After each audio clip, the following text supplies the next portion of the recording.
Hello and welcome. Last week we talked about the fine for Google for abusing its dominant position concerning Google Shopping. In that video I told you about some basic rules regarding abuse of dominant position and about main accusations in that case. Today we are gonna talk more about Google's perspective and arguments. Here we go. Wow. Let's do that again. No. Okay, first things first. We have to bear in mind that this case is not about Google's search engine, but about one of their, let's say, product, Google Shopping. The European Commission decision does not object to the design of Google's generic search algorithms or to the motions as such, nor to the way that Google displays or organizes its search results pages. So, what was Google's argumentation? First, Google said that its shopping service, which appears as a tab within search results and with an advert at the top of the page, was simply the result of its push to present users with useful information and direct answers to questions. Hey, where's Olivia? Oh, she's probably up at the house. Stewie, Yeah? it's not your fault. What? It's not your fault. I know. It's not your fault. I know. No, Stewie. It's not your fault. Don't do this to me, man. Not you, man. It's not your fault. Screw you. Cut it out, man. It's not your fault. Why is it so hard? I didn't know it was gonna be so hard. Look, Stewie, you stood up before God and all your toys and you took an oath to stick it out when things got tough. You wanted to see you as an adult? Well, this is adulthood. You're right, Brian. I can't hide from this relationship. It's my responsibility to deal with it. I mean, what kind of a man would I be if I ran off now? Second, Google also said that the exclusion of retailers such as Amazon or eBay in a market that was wrong, as they compete with price comparison sites also, despite paying for referral traffic. Kent Walker, Google's senior vice president and general counsel, said, "Consumers don't just look for products on a search engine, then click on a price comparison site and then click again to visit merchant sites. They reach merchants' websites in many different ways, via general search engines, specialist search services, merchant platforms, social media sites, and online ads served by various companies." Catch me outside, how about that? Okay. One more from Kent Walker. When you shop online, you want to find the products you are looking for quickly and easily. And advertisers want to promote those same products.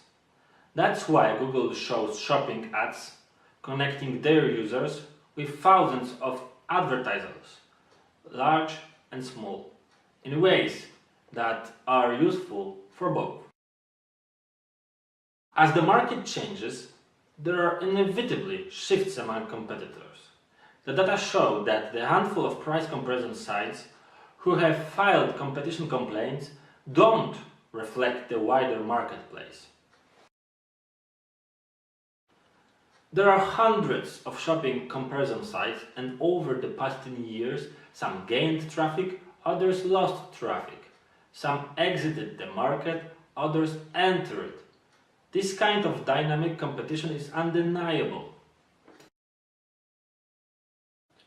Online advertising is evolving rapidly, with companies like Facebook, Pinterest, and many others reinventing what it means to connect merchants with consumers. There is simply no meaningful correlation between the evolution of Google's search services and the performance of price comparison sites. Meanwhile, over those same 10 years, a rapidly increasing amount of traffic flowed from Google search pages to popular sites like Amazon and eBay as they expanded in Europe. Hardly a sign of Google favoring Google's own ads. The popularity of e-commerce giant Amazon for online shopping is evidently a key plank of Google's defense against the shopping charges, with the company dubbing Amazon by the far largest player on the field. Since the Commission's original filing, Google has seen even more data confirming this.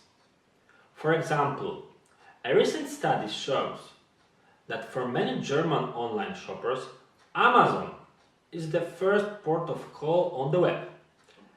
A third of online consumers first go to Amazon, irrespective of where they ultimately make their purchases. Only 14% go first to Google and only 7% to price comparison sites. Given the evidence, Google respectfully disagreed with the conclusions announced some days ago. Google said that they will review the Commission's decision in detail as they consider an appeal, and they look forward to continuing to make their case. A number of US companies, including Oracle, published a joint letter addressed to the Commissioner last week in support of penalties against Google for anti-competitive conduct. It said, as you near final decisions in the shopping and Android cases, Google and its allies will no doubt continue to press, through its lobbying and public relations machine, the fiction that any adverse decision amounts to European protectionism. As US-based companies, they wish to go on record that enforcement action against Google is necessary and appropriate, not provincial. They have watched Google undermine competition in the United States and abroad. Google operates on a global scale and across the entire online ecosystem, destroying jobs and stifling innovation. It is also worth noting that the FTC investigators reached the same conclusion as their European colleagues. Staff concludes that Google's conduct has resulted and will result in real harm to consumers and to innovation in the online search and advertising markets. Google has strengthened its monopolies over search and search advertising through anti-competitive means. What will be the final act of this drama? What are the next steps that Google can or will do?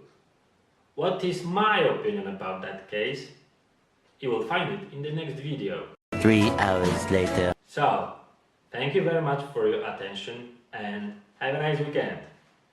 Please remember about subscribing to this channel and about giving thumbs up.